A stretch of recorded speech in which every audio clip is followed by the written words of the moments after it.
Okay. What is your favorite quote? I yeah, again, I maybe it says more about me. I chose a quote from a film that I absolutely love called The Big Lebowski. Hmm. Um, and there's a famous quote where the dude is talking to God, or talking as well this the image of God at the bar, and he says, "Sometimes you eat the bar, and sometimes the bar eats you." And I take that as, obviously it's appropriate when you're drinking wine, but just that, you win some, you lose some, and you shouldn't get too bogged down in life. It's the moment. Life is tough at the moment, but there'll be lots of times drinking in bars once this is all over, and we can look forward to that, I guess. So I try and live by that motto.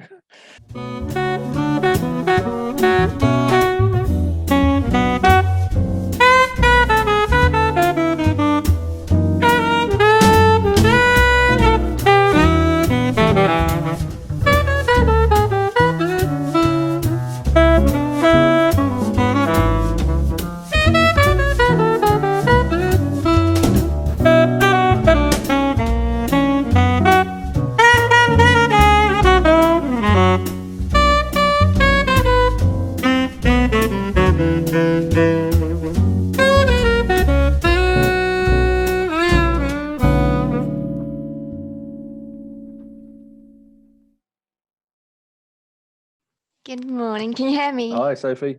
Ooh, I can hear you. How are you? Yeah, I'm very good.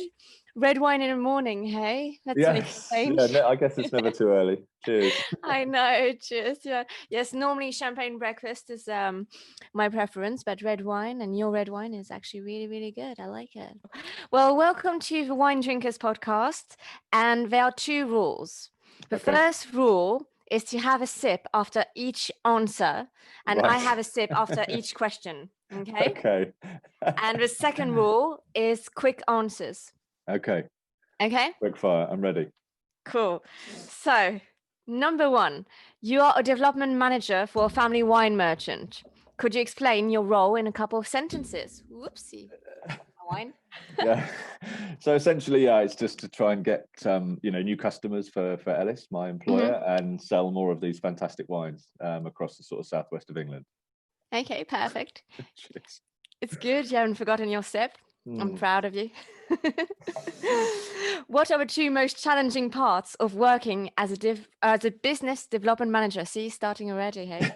I think, yeah, I mean, it's difficult. You have to knock on a lot of doors, and there's a lot of rejection, unfortunately. But I guess that's the life of a salesman. And really just trying to, tell people or explain to people why Ellis are different from other merchants out there. We've all got good wines, but yeah, why they should choose Ellis. I mean, it's easy in many ways, but it's difficult as well because people are busy and they don't want to be bothered by salesmen like me. Yeah, and lots of competition.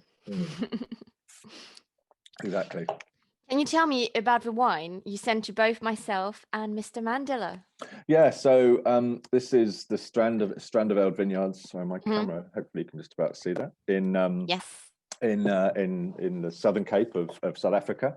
Yeah, Mhm. so it's a blend of Shiraz, Grenache, Mourvèdre with a little bit of Viognier, so kind of a Rhone blend. Yeah, I mean it's fermented together, so all the grapes are fermented together, which is quite unusual. And yeah, these guys have been around for about 20 years.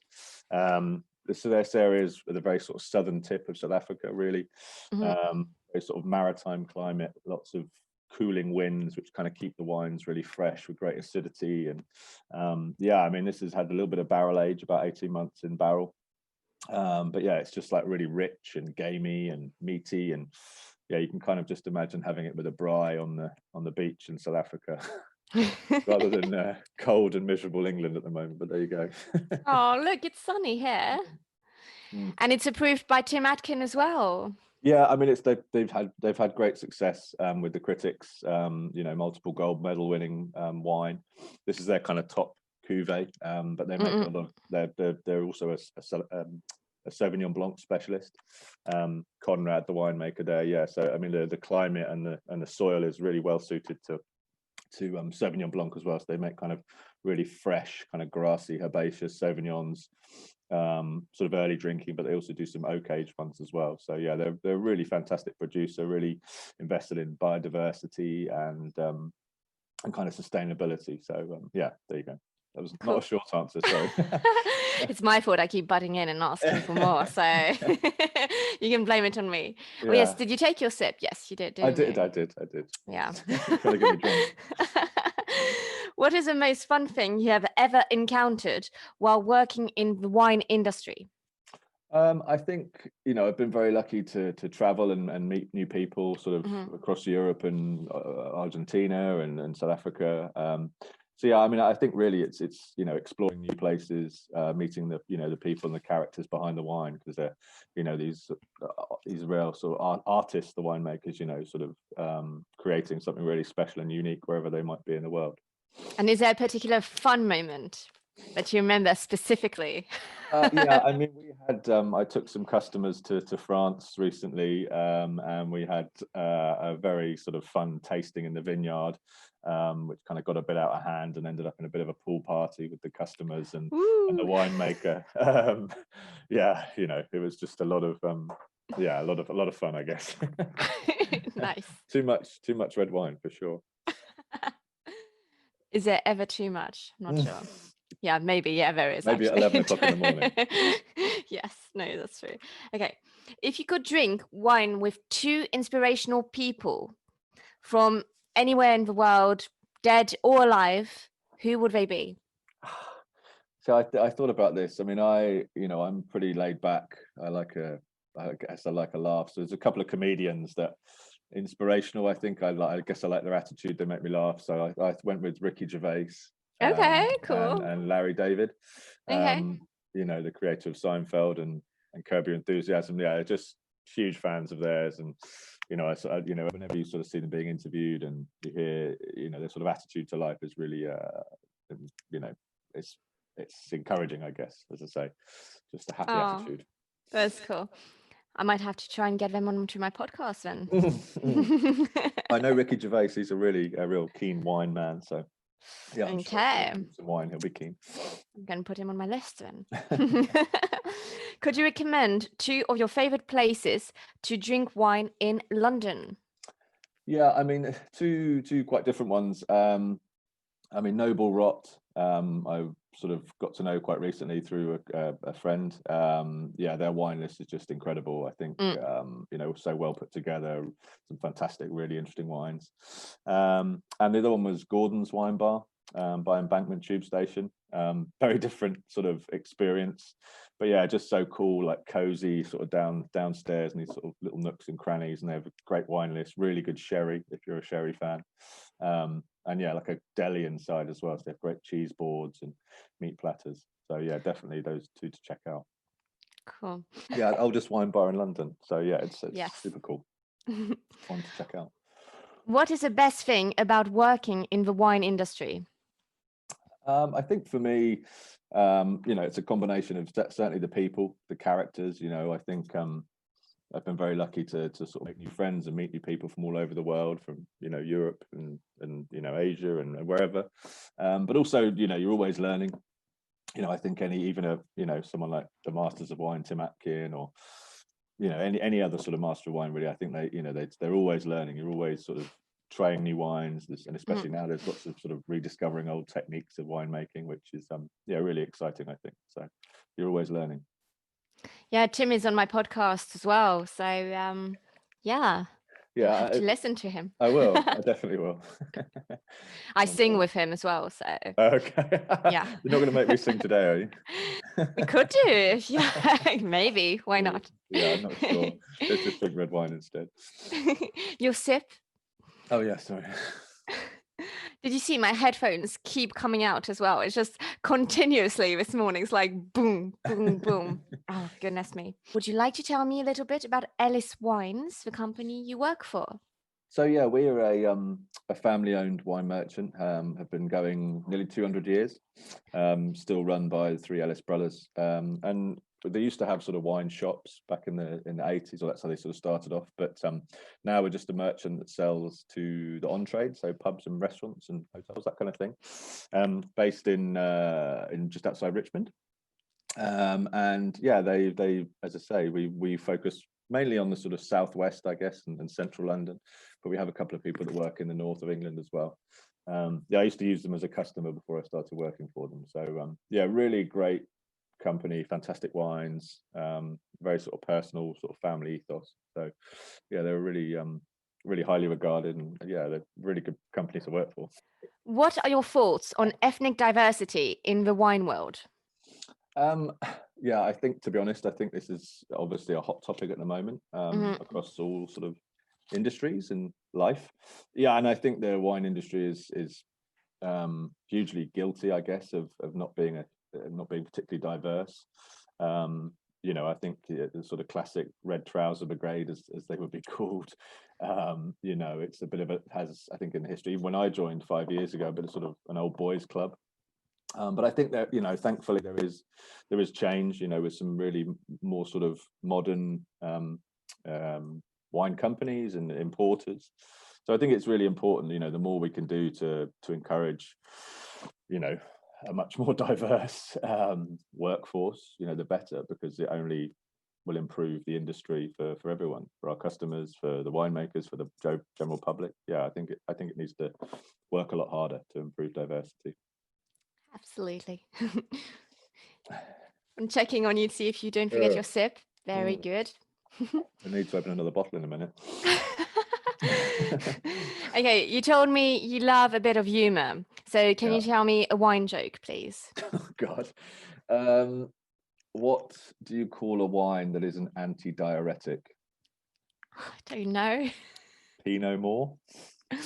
Oh, God. I have to say I looked that one up because I'm not. Yeah, I didn't have any wine jokes to hand. It was the least. Oh, It was gosh. pretty cheesy, but yeah, that's about as good as I Pretty can. cheesy. See if that's a Yeah. joke. That can Oh, work with yeah. wine. Yeah, exactly. Oh, Okay. fair enough. Hmm. If you could have any other job in the world, what would it be? Oh well, yeah. I think. I mean, I'm a real keen sportsman. I guess my dream job would probably be something like a professional golfer or professional cricketer. Okay. Yeah, that would be doing something like that. I mean, obviously I work, selling wine is a job, but actually it's I mean, it's hard work at the moment, especially, but actually, Mm-mm. it's fun to, it's sociable. It's, everyone likes trying wine and learning new things. But yeah, being probably a professional golfer, I think that'd be mine. Cool. So do you play golf then? Yeah. I mean, I played for a long time. I started when I was about 10. My dad taught me, and yeah, again, it's just something I've always enjoyed when I get the chance. And where do you Um, play? Do you play I play in around the? Bristol, yeah, Oh, close to okay. where I live. Yeah, Oh, so yes, of course. Yes. yeah, so there's quite a few good golf courses, and I play cricket in the summer, and then golf in the winter, I guess. Nice. As you know, Yeah, I'm all about sport, fitness, and wine. yeah. Well, you need to do one to have the other, I guess. Yes, absolutely. Or both at the same time. I'm gonna need to open. I think I'm gonna need to open this wine in a second, or some more wine. Yes. Pour yourself some more wine. Red wine. Exactly. Yeah, I poured myself a big glass because Yeah, yeah, you've I know how obviously. it works. Yeah. It's sips after each question and answer is actually quite sportive. Do you say Yeah. sportive? Yeah, Sporting. sporty, Yeah. yeah. Yeah. Well, there you go. I'm gonna open this. Okay. So, what is the most awkward wine moment you have ever encountered? Oh, yeah. I mean, we had. I've had a few, I guess. Mainly involving sort of spilling wine over customers or whatever, by Oh mistake. But no. I had an Australian winemaker that came over to do a dinner for me with some customers, and sort of gave up and started telling a story. And it was a room full of, so we say, slightly more elderly people, and very sort of conservative, I guess, in their Mhm. views. And he just told a story that was massively inappropriate, Oh using no. language that they definitely didn't appreciate. And it was yeah, you just want the ground to swallow you up. Yeah, I guess telling stories in the restaurants and bars in Australia is a little bit more relaxed, shall we say, than maybe in the conservative club in Christchurch in Dorset. But there you go. We Oh, wow. survived. It made me laugh, and I always tell people the story about the looks on people's faces. He started telling this really inappropriate story. So were you laughing too, or were you just feeling awkward? I was Were you just the sort of only one trying- laughing? Yeah, I was just sort of trying to gently tug on his sleeve as like, just sit down, just shut up and sit down, because yeah, it was not what it was funny for me, but not for anyone else, I think. Oh God. Okay. Your last sip. Woo! Right. I'm gonna have to open the bottle now, aren't I? Open a Uh-huh. second bottle. I had some of this last night. I've been drinking it just a lot recently because it's so good. So I am. It is really, really good. Oh, Do you know fantastic. what? Because some South African wines, I mean, I just love South African wines in general anyway, but this one is so much, there's like a kind of nice, subtle lightness to it as well. Yeah, I think, as I say, I think because a lot of it comes down to the climate there, as I say, because they have, they don't have a lot of rain, but it's quite cool as well. But Mhm. yeah, the winds, certainly this sort of wind that blows off the Atlantic on the south is yeah, it just really keeps those berries nice and fresh, and yeah, as I say, great acidity. And they don't have, they're quite, because of the cooling breeze, they're quite small berries, but really, really concentrated. So Cool. so Yay, a I've new glass. reloaded. I probably need to reload as well soon. Yeah, oh dear. Okay. Red, white, sparkling, or rosé? It doesn't seem right to say when we're drinking this fantastic red, but I drink more white than anything else. Okay. I tend to, yeah, just I don't know, I just do. But it's always difficult to choose. I mean, when you have great reds like this, and especially going into winter, you kind of think, oh, maybe I'll probably drink more red in the winter. But yeah, probably overall drink more white, I guess. English wine or champagne? Oh, that's tough. They obviously, I think I have to say English. I have a couple of good friends. One of my best friends works in the English sparkling wine industry, and I've seen how hard he's worked and how other people in the industry have worked to really sort of grow the brand of English sparkling wine. And I think more and more people are slowly but surely coming around to it, and the quality is outstanding. So yeah, definitely English sparkling wine for now. For now. Yeah, no, actually English sparkling wine forever. Okay, so as you just said, you think English sparkling wine is really good quality, but do you have any further thoughts on English English wine? Okay, let's rewind. Do you have any thoughts on English wine as a whole and about potential international tourism with England in the future? I think, yeah, as I said, I have some friends who work in English wine, English sparkling wine specifically, and I think it's a really exciting time for the industry, and there's huge opportunity. Because we don't really have that sort of tradition that some other countries have. Actually we can be sort of quite innovative, and we're not stuck to one sort of style or method. And certainly, again, we work with an English wine producer who in Sussex called Bluebell, and they've had great success with the tourism. I think most of the leading brands now in the UK, if you think of sort of Nye Timber, Hattingly, Chapel Down, these guys, they've all got great sort of tourism setups, restaurants. You look at companies like Tillingham and Black Book, really sort of, really experimental, using really old techniques like Kaveri and amphora and concrete eggs. It's fantastic to see that so much kind of innovation and experimentation, like growing the brand of English wine. I think it's a really exciting time ahead. Cool. Cheers. Cheers. Other than wine, what is your favorite alcohol beverage? I mean, I like tequila. I'm a real tequila fan. Normally I start drinking it, when at the end of the night, when it's too late. But yeah, I mean, good tequila I absolutely love, like sipping tequila. I thought you were going to say you start drinking it early in the morning.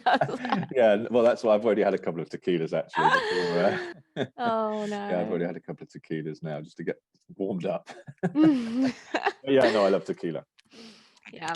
Well, like everyone, I guess I've had a bad tequila story where I was doing a competition with Polish people who were drinking tequila as well. And oh, wow.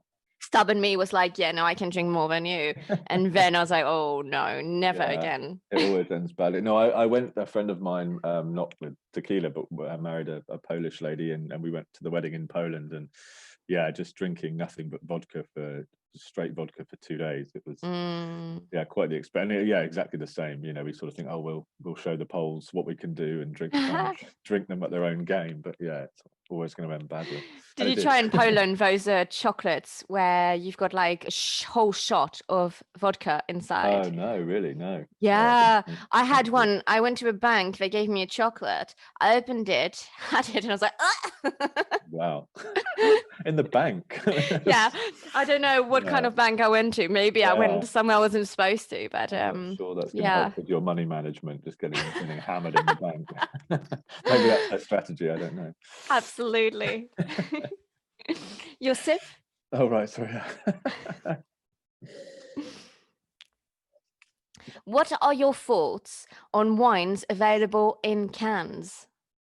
I think again, I think this is a huge sort of area of growth in the industry. Sustainability and recycling, and your sort of carbon footprint is a huge issue now, and it's again something Ellis are really sort of thinking about. It's a hot topic. So actually, we've had a lot of samples in over the last sort of 6 months of canned wines. I mean, where I live, there's a company in Bath actually the canned wine company that are experimenting with much better quality wines, because I think in the past obviously it sort of had a reputation of just generally being a bit naff, the wines that go into cans. But yeah, I think it's a huge opportunity. I mean, you look at, again, We Are the Uncommon, these guys that it's all about packaging and labeling, and the stuff that's going into the cans is getting better quality, it's marketed better. So I think it's the future. Other alternatives like bag in box and stuff like that, it's all getting better, which is a good thing. These are the days where you've got these sort of heavy bottles that weigh 2 kilos to sort of try and make it feel like an expensive thing. It's crazy. It's not sensible to ship and produce those bottles. So yeah, I think cans are the future. That's a red wine breakfast talking, I'll say. I know, that's the problem. I haven't actually had any, but this literally is my breakfast. Oh, it's quite worrying. Not sure it's going to be the most productive day now, but there we go. Can you tell me a fun wine legend? I had to think a lot about this. I mean, I guess it's difficult for me. I would have loved to have been a fly on the wall in that sort of the Paris judgment in 1976. I mean, that is obviously a legend of the wine world. Whether I've experienced anything similar myself is difficult. I would have loved to have been there to see the French go up against the Californian wines, and the result obviously of the Californian wines winning against the French. But yeah, I mean, I could tell you lots of other fun times in the wine world I've had, but I'm not sure they're legendary. Fair enough. Yeah, I'll just have to take my sip and move on. I need to pour myself some more wine, even though there's only 2 questions left. But hey, a little bit of vino. The podcasts are going well. Very well, very, very well. So you're drinking now without even realizing. I know. Dangerous, very dangerous. Okay, so where do we get Sorry. Yeah, if you want people to get some wine from you, where do they need to go? So you can find us online at elliswines.co.uk, or you can find me on Instagram or Twitter as Ellis Wine Guy, ELLIS Wine Guy. So yeah, those are the places. You can drop me an email or a direct message, and yeah, hopefully get your wine ordered pronto. Keep you stocked up through lockdown, whenever that may be, until. Absolutely. Gosh, yes, I know. Your sip? Oh yeah, sorry. Oh dear, glass number 3 coming. Like, is there a drinking song you like singing, or you can teach me 2 sentences of, or something? A drinking song? God, yeah, because I need to finish my wine. Okay. It's just something like I would just shout down it at you. See, that can work. But I need you to do it with me, though. Oh, you need me to do it? Yeah. Okay. Do I need to pour myself some at the same time? Sure. Sure. It's always, Morning wine yeah. drinking game. It's always good to be drunk before midday, isn't it? Okay, are you ready? Yeah, go for it. Do red wine. Do red wine. Okay, let's down it. Yeah, no, it tastes good. Very good. Oh wow. Oh, what way to start the day. Every Saturday should be like this. Exactly. Excuse me. Yeah, need to take some food now, huh? Yeah, well, I think I have to go for a lie down, more importantly. Well, anyway, it was nice chatting to you this morning. Yeah, thank you, Sophie. Thank you very much. It was good to talk to you too. Well, yeah, I'm glad that you got to enjoy the strand of egg. Absolutely. It was absolutely gorgeous. And I'm going to recommend it everywhere. Good. Well, you'll see on his little interview. Fantastic. All right. Thank you very much. Have a lovely day and see you face to face very soon. Hopefully. Yeah. All right. Thanks, Sophie. Bye. See you. Bye-bye.